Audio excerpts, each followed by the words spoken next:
আচ্ছা, কি হবে যদি কোনো ব্ল্যাক হোল আমাদের সৌরজগতে বা সোলার সিস্টেমে এসে পড়ে? সবকিছু কি সঙ্গে, সঙ্গে ধ্বংস হয়ে যাবে? ১ম এ বলি ব্ল্যাক হোল কি? ব্ল্যাক হোল হচ্ছে এমন একটি বস্তু, যখন কোনো সূর্যের চেয়ে ভারী কোনো তারা যখন তার শেষ অবস্থায় পৌঁছয় বা মৃত্যু হয়, তখন সেটি সংকুচিত হতে, হতে ওই তারার মধ্যে যেইসব জিনিস থাকে সেগুলো সংকুচিত হতে, হতে এমন একটি পয়েন্টে গিয়ে চলে যায়। ফলে ঘনত্ব অনেক বেশি হয়ে যায়। ঘনত্ব বেশি হওয়ার কারণে ওর মাধ্যাকর্ষণ শক্তি অনেক বেশি হয়ে যায়। ফলে আশেপাশে সবকিছু জিনিস সে আকর্ষণ করতে থাকে।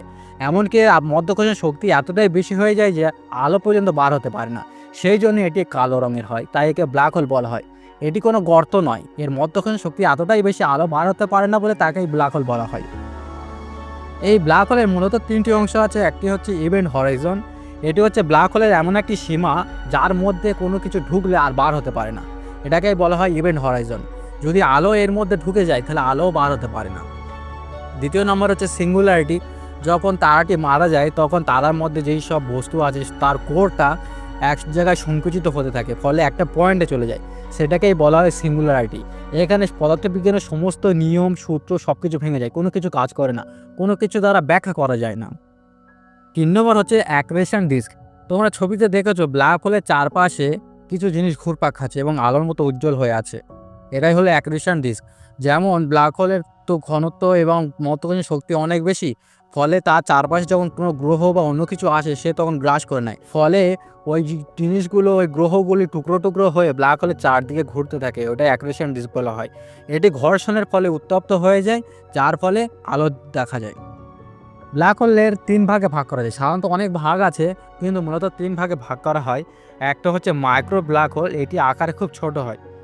দ্বিতীয় নম্বর ব্ল্যাক হোল হচ্ছে স্টেলার ব্ল্যাক হোল। এটি সূর্যের থেকে কয়েক গুণ ভারী হয় এবং বৃহৎ আকার আয়তনের নক্ষত্র যখন মারা যায় বা তারা মারা যায় সেটি থেকে এটি উৎপন্ন হয়। আর তৃতীয় নম্বর হচ্ছে সুপারম্যাসিভ ব্ল্যাক হোল। এটি এমন একটি ব্ল্যাক হোল, এটি সূর্য থেকে অনেক কোটি কোটি গুণ ভারী হয়। প্রত্যেকটা গ্যালাক্সির কেন্দ্রে এই সুপারম্যাসিভ ব্ল্যাক হোল রয়েছে। আমাদের সৌরজগৎ মিল্কি ওয়ে গ্যালাক্সিতেও এই সুপারম্যাসিভ ব্ল্যাক হোল রয়েছে। ধরো কোনো একটি স্টেলার ব্ল্যাক হোল আমাদের সৌরজগতে ঢোকার চেষ্টা করছে। আমাদের সৌরজগতের চারপাশে একটি বাউন্ডারি মতো আছে যেটাকে বলা হয় কাইপার বেল্ট। এখানে বিভিন্ন পাথর গ্রহাণু ঘোরাফেরা করে। যখন ব্ল্যাক হোলটি আস্তে আস্তে ওই কাইপার বেল্টের কাছে যাবে, তখন ওই পাথরগুলো আস্তে আস্তে ওই ব্ল্যাক হোলের দিকে গ্রাস হতে থাকবে এবং অনেক পাথর বিভিন্ন জায়গায় ছিটকে চলে যাবে।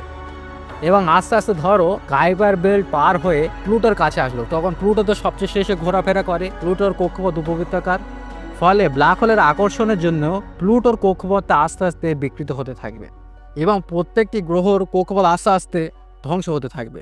এবার ধরো ওই ব্ল্যাক হোলটি আমাদের সূর্যের কাছাকাছি চলে আসলো। তাহলে কি আমরা জানি সূর্য আমাদের আলো দেয়, যার ফলে আমাদের পৃথিবীতে সালোক সংশ্লেষ প্রাণের উদ্ভব হয়েছে। এবার ধরো ব্ল্যাক হোল সূর্যের কাছে আসলো, সূর্যের সমস্ত কিছু ব্ল্যাক হোল শুষে নেবে, ফলে সবকিছু অন্ধকার হয়ে যাবে। পৃথিবীতে বরফ যুগ চলে আসবে, কোনো কিছু সালোক সংশ্লেষ কোনো কিছু হবে না, জীবন শেষ হয়ে যাবে, আস্তে আস্তে সমস্ত কিছু মারা যাবে। এবার ধরো ব্ল্যাক হোল সূর্য পার হয়ে পৃথিবীর কাছে আসছে। যখন পৃথিবীর কাছে আসবে, আমরা কি জানি জোয়ার ভাটা হয় সূর্য এবং চন্দ্রের আকর্ষণের জন্য। যখন ব্ল্যাক হোল পৃথিবীর কাছাকাছি আসবে, তখন ব্ল্যাক হোলের গ্র্যাভিটি তো অনেক বেশি, ফলে জোয়ার ভাটা প্রবলভাবে হবে, পানি উথাল পাতাল করে উঠবে, ভূমিকম্প শুরু হয়ে যাবে, আগ্নেয়গিরিগুলো সব ফেটে উঠবে, কোনো কিছু টিকবে না, সব কিছু ধ্বংস হয়ে যাবে। এবং ব্ল্যাক হোলে একটা মজার ঘটনা ঘটে। ধরো তুমি কোনো ব্ল্যাক হোলে পড়ে গেলে। ব্ল্যাক হোলে একটি ঘটনা ঘটে, ব্ল্যাক হোলে যখন তুমি কোনো পড়ে যাবে তখন তোমার আর মাথার মধ্যে পা আর মাথার মধ্যে গ্র্যাভিটেশন ডিফারেন্স এতটাই বেশি হয়ে যায় যে তোমাকে লম্বা করে দেবে।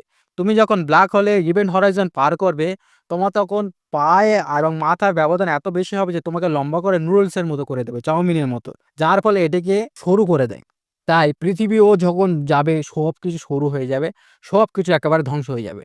আমাদের এই গ্যালাক্সিতে মিল্কি ওয়ে গ্যালাক্সিতে অনেক লক্ষ, লক্ষ ব্ল্যাক হোল ঘুরে বেড়াচ্ছে, স্টেলার ব্ল্যাক হোল।